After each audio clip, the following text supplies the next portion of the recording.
feet tall, the strength of 200 men, the fortitude of a Roman army.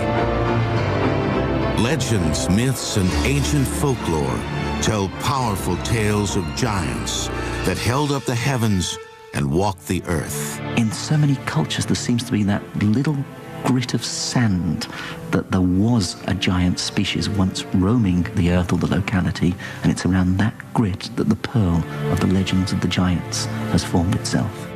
Regardless of race, region, religion, or age, every society has created legends about giants as a way to help explain the unknown. In cases where large formations are found or bones are discovered that can't be explained or giant footprints, it's very common to imagine a race of giants that walked the earth and left those remains. Giants also, I believe, represent dream figures, figures of the imagination, figures of nightmares. It's natural that out of those dreams come stories of giants. The origins of giant stories can be traced to the dawn of man. Nordic cultures were among the first to equate giants with the beginning of civilization. They were called frost giants, mammoth human-like creatures who were as tall as mountains. There is, in Norse mythology, a world of light and a world of mist. And the world of mist is very cold, and the mythology is that a warm wind blew up from the world of light, created clouds in the world of mist, and from that clouds, a breed of giants emerged, the so-called frost giants. The frost giants were particularly ferocious, but were also incredibly clever. They represent the forces of chaos. In a battle for superiority of the earth, the frost giants fought an army of Norse gods led by a warrior named Thor. Thor, son of Odin, led a number of campaigns against the giants into an area in which nothing could live except giants.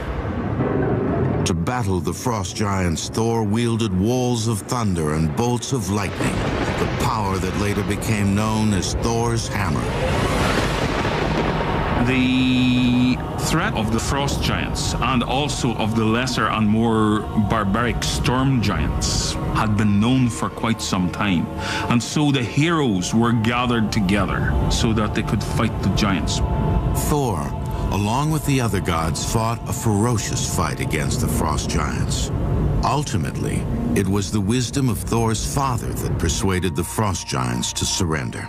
In the end, it was the extreme authority of Odin which finally sent them back into their darkness. But it was the Greeks and Romans, some of the world's first true storytellers, who created the types of giant legends that still exist today.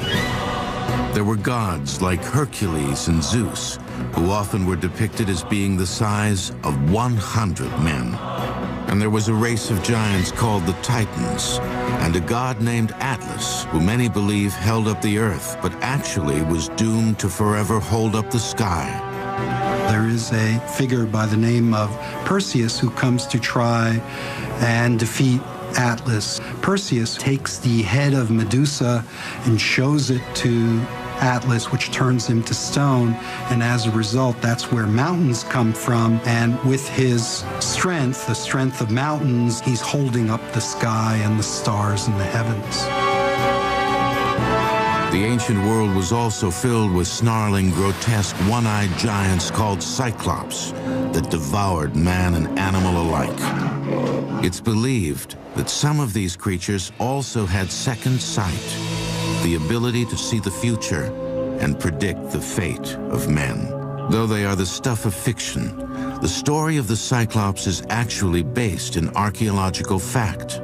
The story of the Cyclops is a very interesting story on many levels, but one of the points that interests me the most is that the concept of the Cyclops probably comes from finding the head of a mastodon or an elephant. Because if you look at the skull of those animals, they have a big round hole where the trunk comes in, and the actual eye holes are on the sides. So it looks just like a Cyclops. It looks like this would have been the head of a giant round-eyed monster. One of the best-known versions of humans battling these creatures was when Ulysses kept a Cyclops from devouring his men.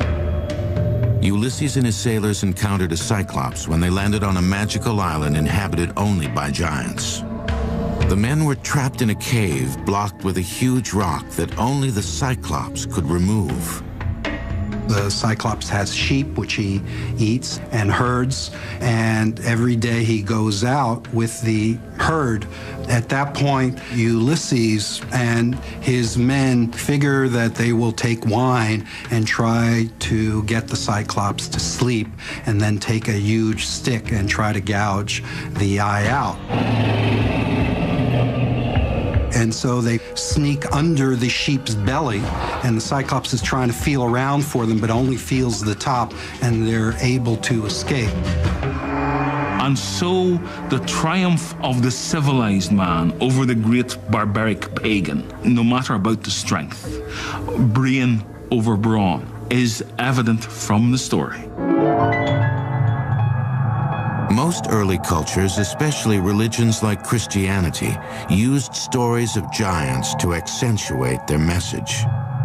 These were the pagans who had to be defeated. So they gave them attributes like monstrous strength, destruction of property, even down to eating human flesh, especially that of children. And this put them beyond the pale. Giants were the last vestiges of the old pagan religion, which had to be destroyed. Perhaps the most famous story depicting sheer courage against overwhelming odds comes from the Bible's book of Samuel. It's a story about a young shepherd boy named David who was willing to pit his limited skill and strength against the champion of the Philistines, Goliath. David and Goliath story actually for me is one of my childhood. It was part of our culture that we should have this image of some intelligent, small, underprivileged person who is going to go right out there and help everybody else to understand how to overcome adversity. At this time, the Israelites were in a pitched battle with their archenemy, the Philistines. It said the Philistines had a legion of giant warriors, and the leader of these behemoths was a towering, evil killer named Goliath. Goliath is described as being 6 cubits and a span in height, which translates to about 9 feet 9 inches. Now, in earlier texts, including the texts found among the Dead Sea Scrolls, it's 4 cubits and a span, which would translate to be 6 feet 9 inches. So I believe that Goliath was indeed a Philistine warrior, and at that time, a warrior who was 6 feet 9 inches would indeed be a giant, certainly towering over the shepherd boy.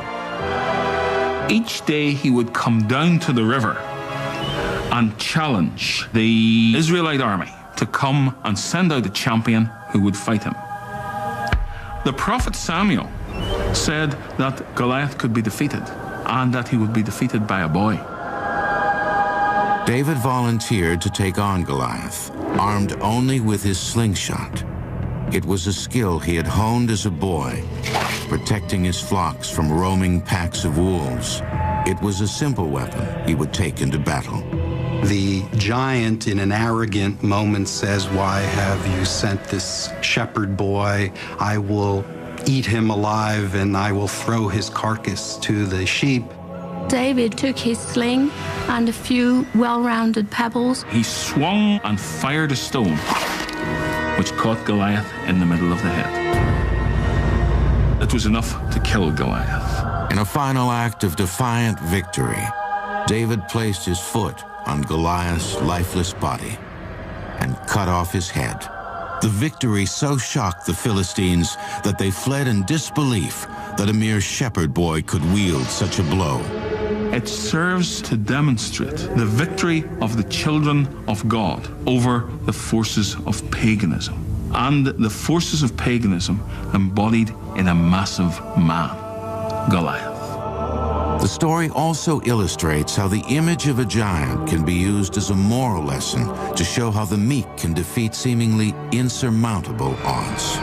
We have here a story for people to gain courage from those, even though you might look the weakest, is to use your intellect, to use your courage, and to use a sense of pride to go forward and to take it on. At the heart of the David and Goliath story is the idea that it doesn't matter how big you are on the outside, it matters how big you are on the inside. And David was huge inside. He had a heart of courage, and he alone was not afraid to fight Goliath. There's another aspect that follows through of the popularity of this being told from parents to children, and that is that David, as the young, unpromising hero who's crude and inexperienced, is akin to children, and this is a coming-of-age moment proving himself and his manhood. Giant stories are plentiful in the Bible, and many times giants are seen as heroes, as in the case of St. Christopher, who once helped the Christ child cross a river. St. Christopher put the child on his back and started to cross the river. But as he was going through the river became deeper, the child became heavier, and the river became wider. Then, as all of these tribulations started to take part, he then decided, I can't allow a child to fall. I must carry on. So he carried on until at last he came to the other side, and the child became the vision of Christ. But giants were not just relegated to the land of morality tales in ancient religions. Over time, legends of giants grew to impact the culture of an entire nation. When the Celts arrived on these shores, they found the standing stones, the burial chambers, and they were so great that the Celtic imagination, the Celtic storytelling tradition, came to see that these must have been built by giants. You're watching Giants, Friend or Foe, on the History Channel. If there is one place on Earth that can lay claim to being the true land of giants, it is the British Isles. Celtic culture and history are filled with hundreds of references to the giant kind, both friend and foe. On a rolling field of yellow grass 2 hours southwest of London, multi-ton boulders make up an archaeological site of gargantuan importance. Stonehenge. The story that Stonehenge was built by giants belongs really to that very colourful weaver of tales, Geoffrey of Monmouth, the Welsh monk who in 1136 published his History of the Kings of Britain. According to Geoffrey of Monmouth, Stonehenge was originally in Ireland, and Uther Pendragon, the father of King Arthur, ordered Merlin to bring the stones from Ireland to Stonehenge to mark a burial place of several local chieftains and princes. Although some versions of the story say it was Merlin, others tell that it was a British king named Vortigern, who after defeating a race of English giants dispatched them to Ireland to retrieve a group of special stones. Off they went, and across the sea, they carried the great stones back.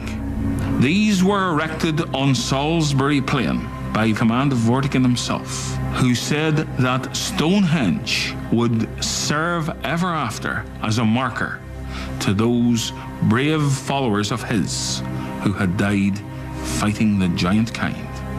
And there it remains to this day. The last of this race of giants who are credited with building Stonehenge are Gog and Magog. The legend says they were defeated by the Romans and brought to England to protect the city of London. Today, statues of Gog and Magog still have a place of prominence in the old city's government building, the Guildhall. The statue statues themselves have a storied past. They were destroyed during the Great Fire of London in 1666. They were rebuilt but destroyed again in 1940 during the German blitzkrieg of the city. In 1953, they were built a third time and given a place of honor high above the floor in the building's Great Hall, though it is questionable whether most Britons know who they are. Many who visit the Guildhall probably look up at the two statues and just wonder who on earth these two characters are, little realizing perhaps that these were amongst the original inhabitants of this island, so legend claims. The majority of English giant stories are found not in the bustle of London, but in the picturesque, antiquated villages that dot the British countryside. The town of Cernobos is a good example. Founded in 987, it remained a thriving community until the mid-16th century when its abbey closed and the village fell into disrepair. In about the 17 and 1800s, it took on a new lease of life because the water here was very pure. And suddenly Cern found itself as a center of a major brewing industry in the south.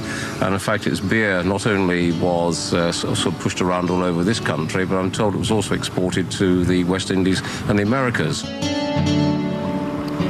Today, it is a picture postcard town, attracting tourists from around the world who want to see centuries-old pubs and restaurants, and arguably England's largest giant.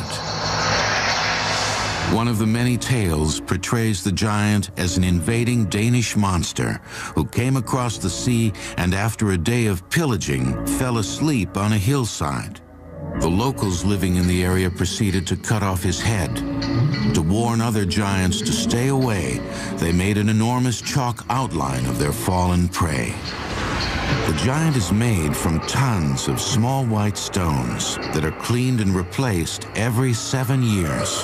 The giant measures 180 feet in height. He carries a massive club and is best seen from the air. However, the giant's most prominent feature, one that can still make the people of Cernobos blush, is the towering chalk outline of his phallus. I think the main statement is about 30 feet long, which I think one lady who was being interviewed said, that would bring the tears to your eyes, and I think that sums it up, actually. Of course, nobody really knows when the giant was carved. There's many different stories. Some say he's a fertility symbol. In fact, so much so that it is rumoured in the locality that courting couples and married couples have been known to consummate their relationship on his...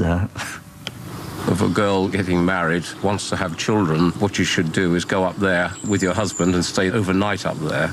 And in fact, I've heard it done, but what its success rate is, I'm not sure. But occasionally when we have weddings here in the church, the bride and bridegroom will go up there in their wedding dress and go up there and sort of symbolically sort of sit on the giant and hope that it brings them good luck in their married life with children. While the Cernobos giant catches attention for his sexual prowess, another English giant draws crowds simply because he gets up and walks.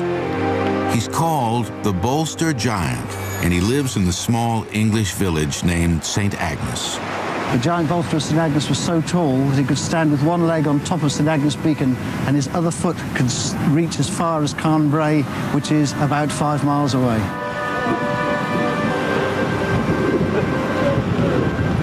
Every May, the people of the town bring out the effigy of the giant and parade him along the towering cliffs above the sea, a place where the locals say they see the face of the giant on the side of mountains.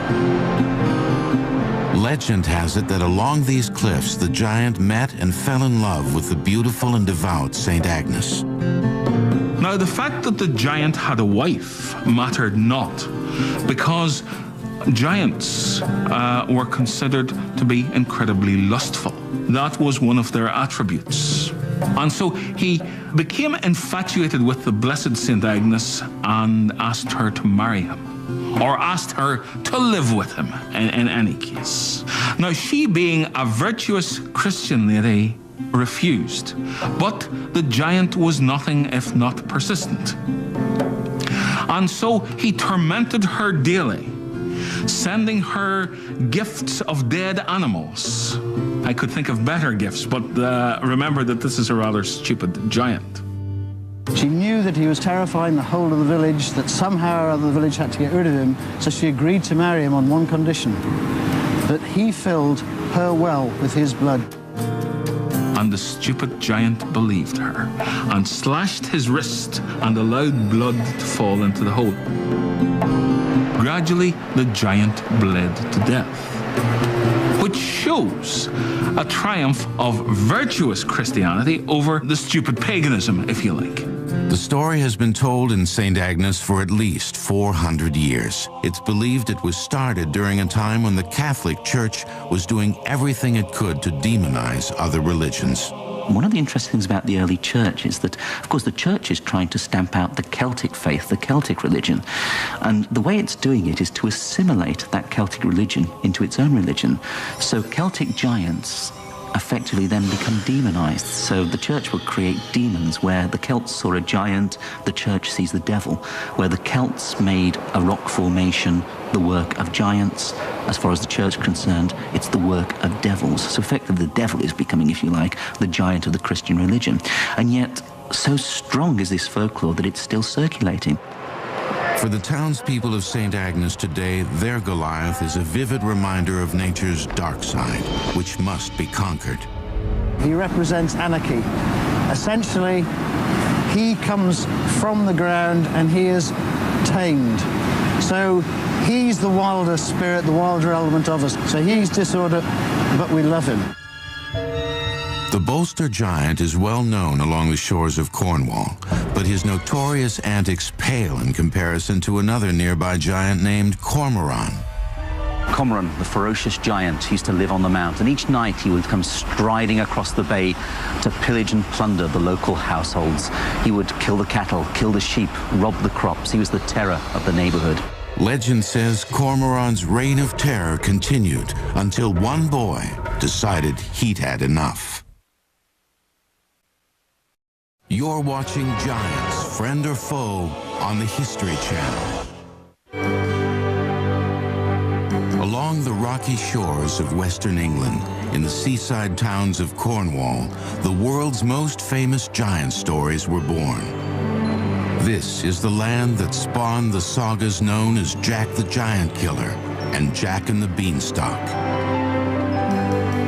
As with most folklore, the tales were attempts by locals to make sense of their world by creating stories of danger, morality, and religious symbolism. Talking about Jack the Giant Killer, there are actually many traditions that come together. There is a reference to biblical legend with David using trickery to outwit the giant, and you see this in the Jack the Giant Killer. There's also this idea of the young lad, the name Jack from nursery rhymes, Jack and Jill. Many folklorists assert it comes from the idea of Jack being a youthful figure. The stories also tried to make sense of the area's raw natural beauty and physical hazards. The most spectacular feature of the region is a craggy speck of land, less than a mile out to sea, called St. Michael's Mount. Well, we're in the southwest of the country. We're in Cornwall, the magical land of giants, on a boulder-strewn shoreline, standing next to the causeway that leads to the magical St. Michael's Mount. It truly puts it into perspective, for as you can see, it would take a giant of a man to be able to stride from the island onto the mainland. Even today, just getting to the mount can be treacherous. Ocean tides play tricks with visitors, quickly and quietly swallowing the stone path that connects the island with the mainland. When the tide's in, you'd have to be a giant to get over there. It's said that St. Michael's Mount was built by a giant named Cormoran, who entrusted his wife Cormelia to build it with the finest white quartz rock she could find. Cormelia got exhausted with this daily trek to find these perfect stones, and one day as she trekked out, found a piece of ordinary green stone and thought that would do. So come striding back towards the island she did, and Cormoran, seeing her approach with an inferior product, was so angered he stepped out of the bay and gave her a hefty kick, causing her to drop the rock here on the approach to the causeway. It's said that 600 years ago, people were tormented by the ruthless Cormoran, who, along with his brothers, lived in the towering castle on the mount. Cormoran was the bane of the territory. He'd wade across to the mainland every night. He would kill cattle, sheep. He would take the produce from the farms and then go back to his rocky lair on St. Michael's Mount. One day, a teenage farm boy decided he and his family had been terrorized enough. If the town's leaders could not kill the giant, he would. The boy's name was Jack.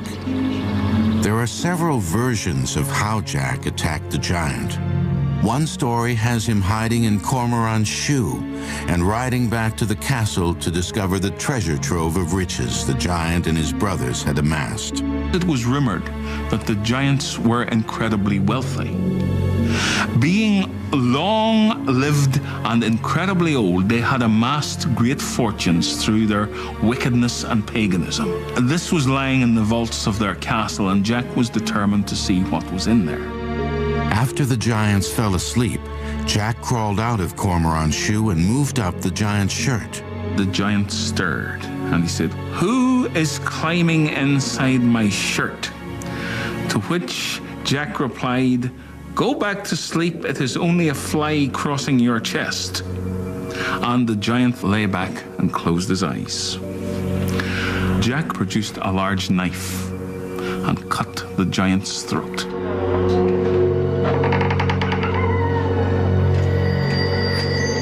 Jack went down into the basement, which was piled high with gold and silver. And Jack and his family never had to worry about inflation again.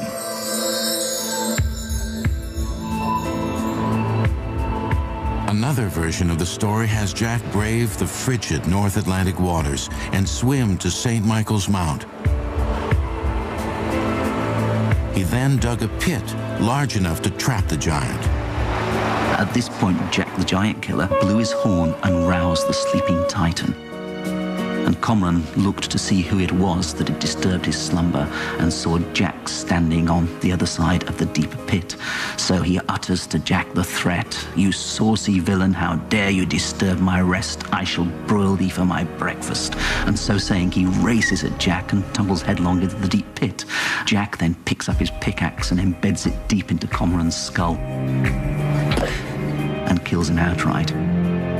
When the villagers heard the youth had killed Cormoran, they dubbed their hero with a title, Jack the Giant Killer.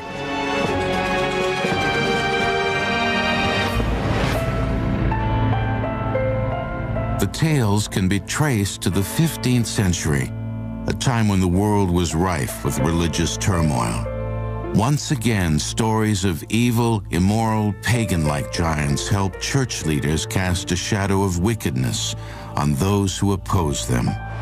But young Jack's exploits did not end with his victory at St. Michael's Mount. Storytellers of the time put his character to good use.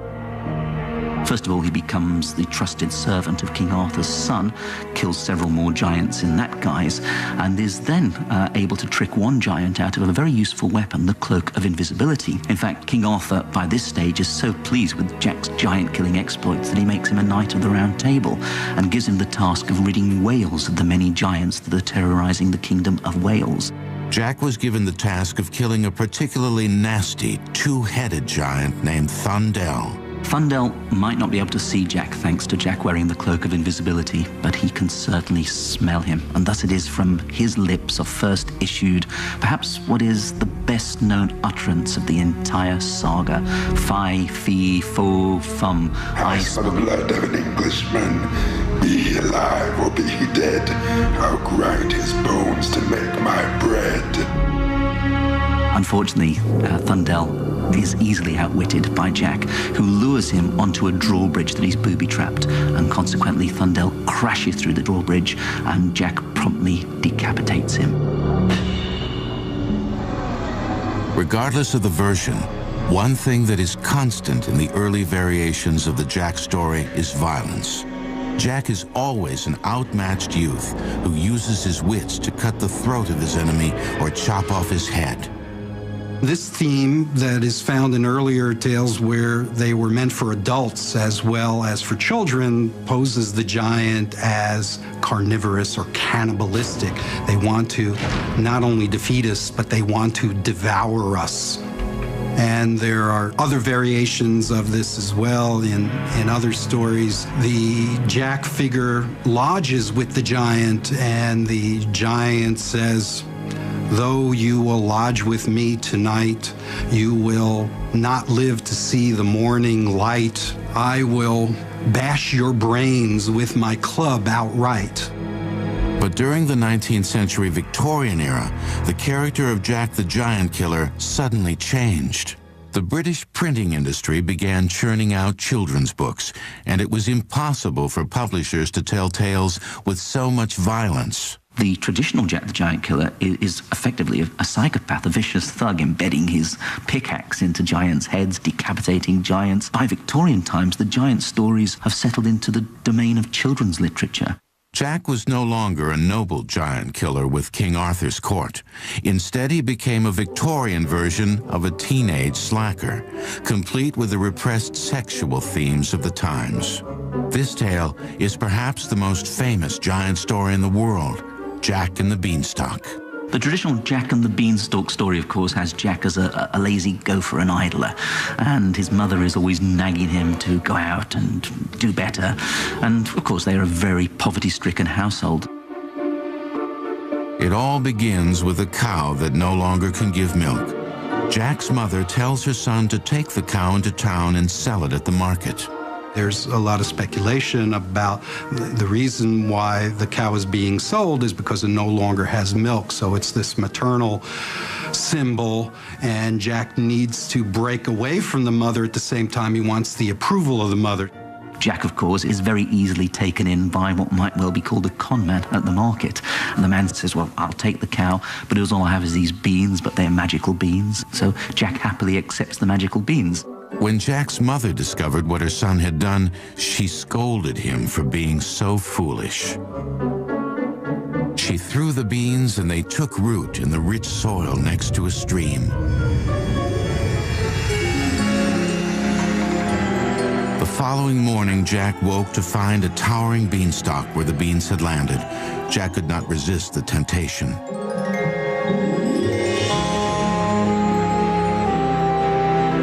The great psychologist Bruno Bettelheim, in his book, The Uses of Enchantment, offers a very detailed and elaborate what I would call a Freudian analysis of the story, emphasizing the idea that it's about a boy breaking away from his mother and moving into sexuality as an adult male. And of course, the concept is the cow no longer gives the milk. You know, the mother doesn't give the milk. The boy has these erotic dreams. He wakes up and finds this phallic beanstalk climbing to the sky. Cautiously, Jack climbed the stalk's gnarly trunk into the clouds, where he found the kingdom of a giant.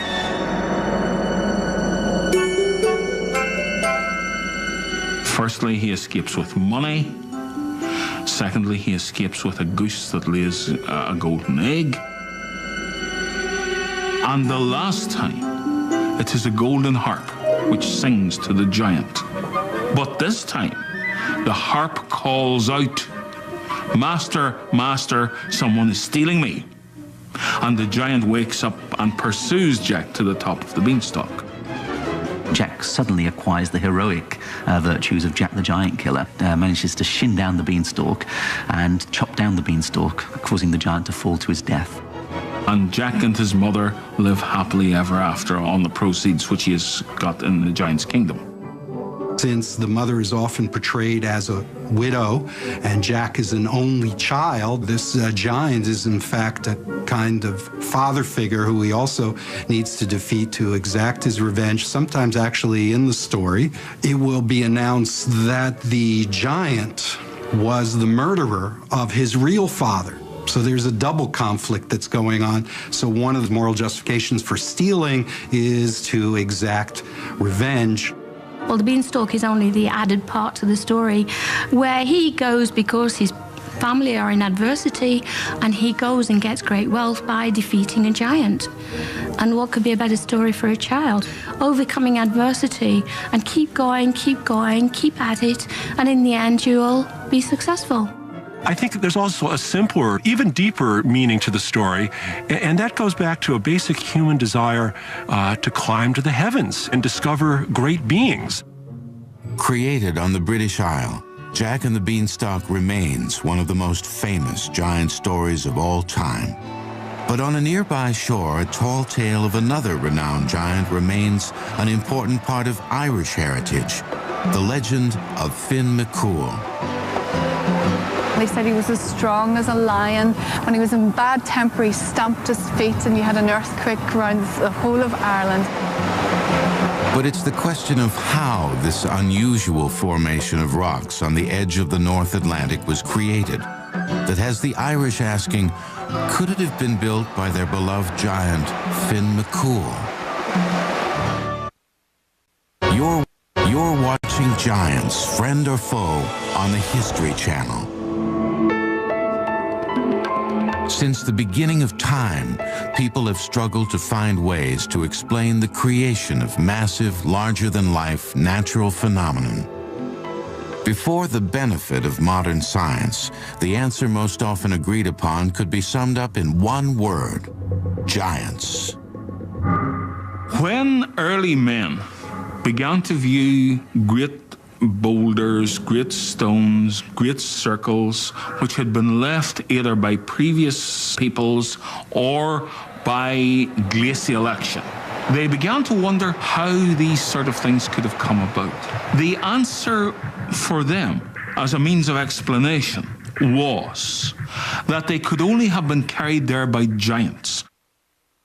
Giants are so often associated with rocks and mountains. It's easy to look up at the mountains around us and imagine that these are giants who have been frozen in time for some reason, whether they're evil, whether it's magic, or whether they're just the remains of the old ones who once walked the earth.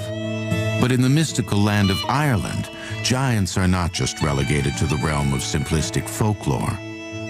One of the best-known Irish giant stories was written during a time of British domination over the Emerald Isle in the early 18th century by a young man studying to be a cleric.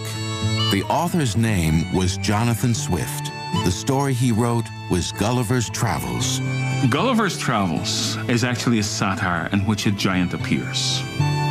The giant is, of course, Lemuel Gulliver, who is an ordinary seaman, who is shipwrecked on the shores of a country of pygmies. The country is Lilliput. Finding Gulliver on their shores, they are immediately taken with his size.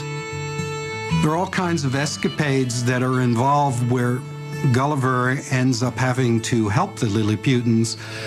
One of the ones that I think people tend to remember is where there's a great palace fire and Gulliver ends up urinating on the palace in order to save it and therefore bond himself to the Lilliputans. And there's this uneasy relationship with him as benefactor, as well as the same time being treated as a kind of king, which he doesn't want to be.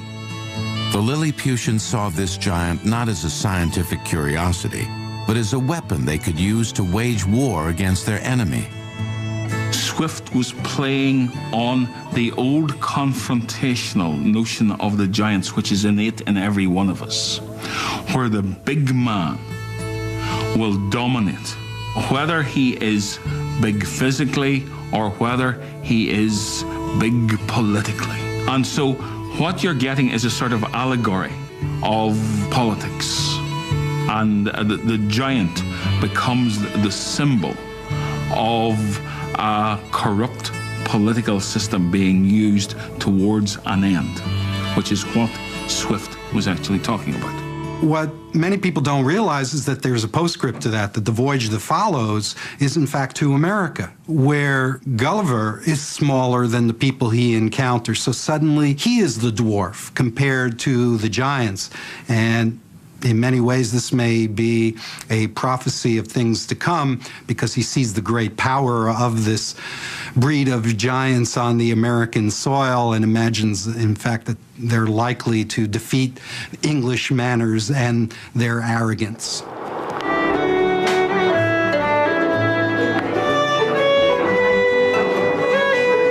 Along the coast of Northern Ireland, near the town of Bushmills, folk musicians fill the pubs with the soundtrack of storytelling tradition. It was down by the Sally Gardens, my love. The songs are rich with images of lonely lives and lost loves, Celtic magic and mystery, Irish intrigue and illusion. It is a sound that echoes across the rolling green fields and muddy moors to a place steeped in Irish lore. Because less than a mile from where the band plays and pints of Guinness pour like water is one of the most captivating and baffling rock formations in the world. For thousands of years, the Irish have tried to explain the origin of this place. Millions of hexagonal stones that cascade from a mountaintop and disappear into the Irish Sea. People come from all over the world to see the stones, making it the most popular attraction in all of Ireland. The Irish have given it a name, the Giant's Causeway. When, for example, men came to look at something like the Giant's Causeway, they said, who could have constructed this? This cannot have been constructed by nature. Look at how